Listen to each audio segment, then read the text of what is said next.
Не так давно закончились кровопролитные бои между Ордой и Альянсом. Установился шаткий союз, чтобы противостоять общему врагу, Пылающему Легиону. Казалось, что это может стать началом конца жестоких войн фракций. Но внезапно люди идут на эскалацию. Прямо посреди самой важной зоны для Орды, Дуратара, возводится крепость, которая на долгие годы станет костью в горле для орков. Крепость угрожает безопасности столицы и становится очень важным рычагом давления на Орду. В этом ролике я хочу рассказать о крепостях Альянса, которые расположились в самых адских, невыносимых и опасных местах. Собственно, давайте и начнем с крепости Тирагард. Крепость была создана Делином Праудмуром, королем Култираса и верховным главнокомандующим военно-морскими силами Альянса. Делин проявил свой характер еще во время Второй войны. Орки по полной начали осваивать море, они строили корабли, использовали боевых черепах как что-то вроде подлодок, применяли драконов, чтобы топить флот людей. Несмотря на все преимущества орков, флоту Култираса удавалось не только сдерживать Орду, но и мешать им проводить морские операции. И хоть его королевство пострадало от войны куда меньше, чем другие, он презирал орков до самого конца своей жизни. В Третьей войне его флот заметил, что орки украли корабли людей и намереваются бежать. Его флот преследовал украденные корабли. Позже, когда Третья война была в самом разгаре, в погоне за орками он открыл для себя Калимдор. Адмирал хотел не только истребить давних врагов, но и найти тех людей, которые вместе с Джайной, его дочерью, бежали из охваченного пламенем Лордерона. И вскоре он встретился с Джайной, правда, к тому времени оказалось, что Орда и Альянс заключили союз против Пылающего Легиона. Его дочь сыграла в этом установлении союза далеко не последнюю роль. Делину это очень не нравилось, поэтому его армия начала совершать атаки на поселения орков вблизи берегов континента. А рядом со столицей Орды он решил построить форт, который станет плацдармом для дальнейшего уничтожения орков. Параллельно он установил контроль над Терамором, городом, который основала его дочь вместе с беженцами из Лордерона. К сожалению для Делина, его план по сокрушению Орды провалился. Он был убит. Терамор подвергся серьезным разрушениям, а крепость в Дуратаре была разорена и заброшена. Даже его дочь стала против него, которая считала, что орки уже не те жестокие и бесчувственные монстры, какими они были во время Первой и Второй войн. Но несмотря на провал плана Делина, крепость в Дуратаре была возрождена. Армия его лейтенанта смогла ближе к событиям Ванилы вновь захватить крепость и наладить достаточное снабжение, чтобы форт продолжал функционировать и доставлять неприятностей оркам. Орки пытались вновь захватить это место и даже посылали новобранцев убивать моряков Култираса, но достичь решительного успеха им не удалось. Возможно, даже катаклизм нанес больше урона крепости, чем силы орков за несколько лет. Когда Смертокрыл пронесся по Азероту, крепость Тирагард сильно пострадала. Многие защитники были убиты, корабли выкинуты на берег, судьба этого места казалась туманной. Но Альянсу удалось быстро заменить погибших воинов отрядами из соседней крепости в степях, о которой позже мы еще поговорим. Они смогли занять это место, наладили оборону, и по сути для Орды мало что изменилось. Ну, кроме гербовых накидок врагов. К моменту битвы за Азерот, когда трения между фракциями вновь усилились, Альянс предпринял попытку снова укрепить близлежащую территорию и даже смог занять берег рядом с крепостью. Орда пыталась этому помешать. Технически, даже сейчас Альянс сохраняет шаткий, но все-таки контроль над этим местом. А если считать по текущему таймлайну, то между событиями кампании Делина против Орды и пока актуальным дополнением The War Within прошло почти 20 лет. Почти 20 лет это место держит оборону прямо в логове врага. Недалеко от Дуратара, в засушливых степях, находилось еще одно место, существование которого представляло угрозу для Орды – крепость Северной Стражи. Укрепление имеет куда лучшую оборону, располагается она в холмистой местности, из-за чего ее труднее захватить. Делин Праудмур также использовал это место как плацдарм для морского контроля над Калимдором, но после его смерти возник вопрос, а что делать с базой дальше? В новелле «Цикл ненависти», которая была выпущена во времена Ванилы, было описано, что мнения относительно целесообразности поддержания базы разделились. Там был диалог двух людей с разными взглядами. Один считал, что из крепости нужно уйти. Так будет честнее, так как степи, по соглашению с Ордой, являлись нейтральной территорией, и сам факт существования большой крепости Альянса посреди степей ставил под сомнение старой договоренностью. Второй собеседник считал, что крепость важна для обороны Терамора, так как люди больше не имеют укреплений в этой части Калимдора. И если крепость падет, то оркам будет куда проще взять Терамор силой. Более того, надо не только не не уходить из базы, а наоборот, расширять свое присутствие в степях. В этой же новелле Джайна смогла пересечься со своим старым другом и вождем Орды, Тралом. В ходе диалога между ними оказалось, что на Джайну оказывалось давление, чтобы она удерживала крепость, в то время как на Трала оказывалось давление, чтобы он ее захватил. Это был неловкий диалог. Напряженность существенно возросла после нескольких инцидентов рядом с крепостью, а армии были готовы начать новый конфликт в степях. Но все удалось уладить, когда выяснилось, что культисты из клана Пылающего Клинка, прислуживающие Пылающему Легиону, намеревались разжечь конфликт между Ордой и Альянсом. И для этого они тайно вербовали людей и орков, чтобы устраивать провокации. Конфликт был улажен. После этого крепость на долгие годы оставалась важной базой Альянса в степях. Но многое изменилось через несколько дополнений. В Катаклизме Альянс использовал базу как отправную точку для наступления на степи, чтобы захватить часть локации и косвенно этим обезопасить Террамор. Им удалось осадить укрепления и городки Орды. Параллельно Альянс строил укрепления на случай контратак орков. Например, так был возведен форт Триумф. Степи стали масштабным полем битвы между фракциями, чего так сильно опасались Трал и Джайна.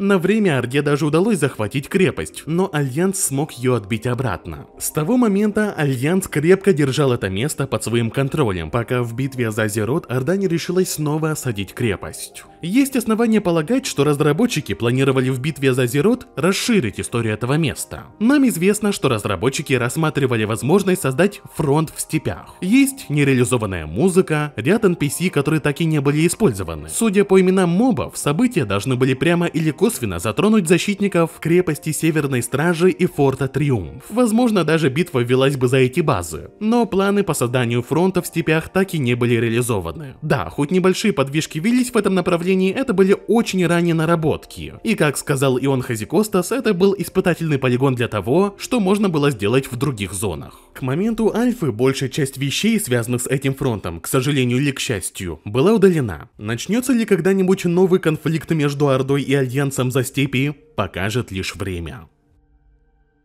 Запределье также имеет место, которое смогло пережить 9 кругов ада. Я про него уже рассказывал в отдельном ролике. Так что давайте коротко о том, как появилась крепость в аду и что с ней сейчас. Идет Вторая война. Орда проигрывает. Орки после ошеломительного успеха теряют контроль одной локации за другой. Они вынуждены отступить за темный портал, чтобы перегруппироваться и открыть порталы в другие миры, кроме Азерота, где они смогут существовать. Альянс этого не хотел, поэтому отправил экспедицию за темный портал, чтобы сокрушить орков раз и навсегда. На современном полуострове Адского Пламени ценой титанических усилий возводится крепость, которая станет главной базой для экспедиции на долгие месяцы. Ее возведение требовало колоссальных усилий, так как древесины и других ресурсов было мало в Дренорье, и их приходилось таскать прямо с Азерота. Возведение крепости осложнялось тем, что она подвергалась постоянным нападкам орков. Они перерезали логистику и существенно замедляли процесс возведения укреплений. Когда база была достроена, она стала главным хабом всей экспедиции, которая отправилась дальше в погоню за Нерзулом и его приспешниками. В конце кампании темный портал был разрушен, а Дренор пережил крупнейшую катастрофу. Он был уничтожен, расколот на части. Те, кто выжил, остались в плену Запределья без возможности его покинуть. Крепость на полуострове стала домом для выживших на долгих 20 лет. Для людей время застыло. Воды и еды было критически мало. Тяжелые погодные и климатические условия могли бы сравниться с выживанием посреди пустынного Танариса. И самое главное, исчезла надежда. Это сейчас мы знаем, что темный портал через 20 лет был снова открыт, а постаревшие защитники крепости при желании могли вернуться домой. Но в моменте такого понимания физически просто не было. Я думаю, многие смирились, что до конца своих дней они будут жить в аду. А ведь еще никто не отменял постоянные нападки орков и демонов на крепость, так что определенные потери среди защитников точно имели место быть. Что с крепостью сейчас? Нам известно, что после кампании Burning Crusade крепость определенное время еще продолжала функционировать. Однако некоторые люди начали понемногу переселяться обратно в Азерот. Один из них — Донат Троллебой, который был одним из лидеров экспедиции в Дренорье и главой оплота чести. В Катаклизме появился квест, в котором игроков просили помочь крепости нанести удар по оркам скверны в Запределье. А в Легионе в одном из квестов было сказано, что Донат Троллебой был отозван из оплота чести, чтобы помочь героям Азерота на фоне вторжения Пылающего Легиона. С Со временем он вернулся в Стромгард, родное королевство, которое он когда-то оставил живым и процветающим. Теперь же оно лежит в руинах и охвачено плетью. Позже Стромгард будет восстановлен, но это уже другая история. Что сейчас с крепостью в Запределье, не совсем ясно. Я предположу, что многие либо сразу, либо немногим после событий Burning Crusade решили вернуться домой, и славные деньки крепости уже давно позади.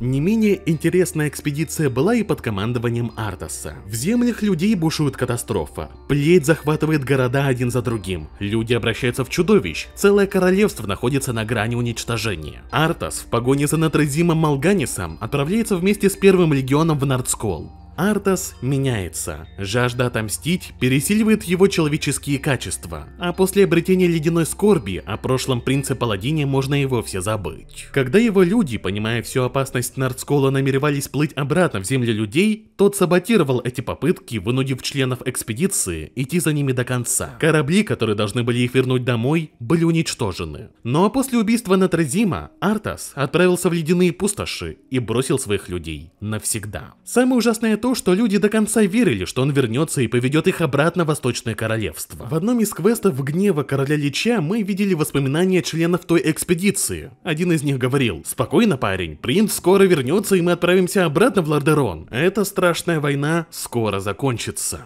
Но Артас так и не вернулся. А что произошло с людьми его экспедиции? Часть погибла в битвах с плетью. Другая часть, как нам известно из упоминаний в сюжете, попыталась отправиться на поиски Артаса. Они посылали поисковые отряды в пустоши, но, к несчастью для этих людей, Артас уже был не тем, кем был раньше. Поэтому, когда они его нашли, Артас убил и воскресил бывших братьев по оружию в качестве своих слуг. Теперь они годами скитаются по ледяным пустошам Нардскола. Ну а еще небольшой когорте людей удалось не только выжить после предательства принца и пережить очень холодную зиму, а и основать крепость Валгард, которая располагается в ревущем фьорде. Это, пожалуй, одно из немногих спокойных местечек в Нардсколе. Как и в случае с Запредельем, люди были отрезаны от дома на многие месяцы. Условия жизни были не такими плохими, как на засушливом полуострове Адского Пламени, где климат почти как в пустыне. Все-таки в ревущем фьорде есть какая-никакая зелень, дичь, на которую можно охотиться. Появились фермеры, которые обрабатывали пахотные земли. Даже, видимо, в какой-то момент после Третьей войны удалось наладить сообщение с восточными королевствами. Если верить не совсем каноничным данным из Warcraft RPG, где-то на момент ваниллы в крепости проживало около 5000 жителей. Но своих угроз тоже хватало. Плеть бушевала по всему континенту, также никто не отменял холодные суровые зимы, а прямо рядом с Валгардом находилось поселение Врайколов. Прошли годы, жизнь наладилась. Местным, согласно Warcraft RPG, даже удалось отогнать на приличное расстояние троллей Дракарии и фурболгов, которые прежде частенько нападали на город. Вокруг были возведены высокие стены, место стало вполне себе безопасным. С прибытием сил Альянса в Гневе Короля Лича в Нардскол проблем стало больше. Крепость попала под прицел враждебных Врайколов, но зато прибытие свежих сил сделало город больше и сильнее. Валгард разросся в размерах. Он с маленького городка превратился в настоящее укрепление. Для Альянса это был важный хаб для последующей кампании против Артаса. Но Артас был побежден. Многие, кто прибыл, чтобы его сокрушить, вернулись обратно в Восточное Королевство. Что с Валгардом сейчас? Город по-прежнему живет, как мы узнали в исследовании Азерота Нардскол. Внешние угрозы были практически полностью ликвидированы. Врайколы хоть и являются грозным противником, но после гнева Короля Лича они действуют обособленно и не так активно, как раньше. Так что теперь это просто тихое, спокойное местечко с интересной историей. Ну что же, по сути на этом все. Благодарю вас за просмотр. Удачи!